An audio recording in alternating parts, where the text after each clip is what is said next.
Gopal sir, கொஞ்ச நேரம் வெளியில் இருங்க.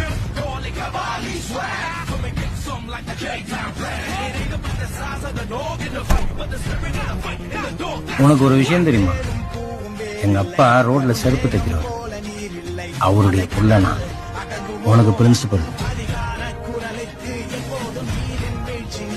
என்னைக்கும் எப்பவும் அப்பாவை மாத்தாதடா. லேடிஸ் டாய்லெட்ல நீ உள்ள போகலைன்னு தெரியும், உன்னை யார் தள்ளி விட்டாங்கன்னு தெரியும். அவங்க சொல்லாட்டியும் எனக்கு தெரியும். திங்கிற பண்ணி மாதிரி என்ன அடிச்சு அடிச்சு வரட்டினாங்க. ஓடி ஒண்டிக்கிட்டேனா? அப்புறம் எது அவசியம் தெரிஞ்சுக்கிட்டு பேய் மாதிரி படிச்சேன். அன்னைக்கு என்ன அடக்கணும்னு நினைச்சவன்னா இன்னைக்கு ஐயா சாமி கும்பிடுறேன். உங்க அப்பாவை பார்த்த பிறகு நான் சொல்றேன், உன்னை சுத்தி நடக்கிற எல்லா விஷயத்தையும் மீறி என்ன மாதிரி நீயும் ஜெயிச்சு வரும் நான் நம்புறேன். இத மனசுல வச்சுக்கிட்டு உனக்கு என்ன பண்ணுதோ செய். ஓ.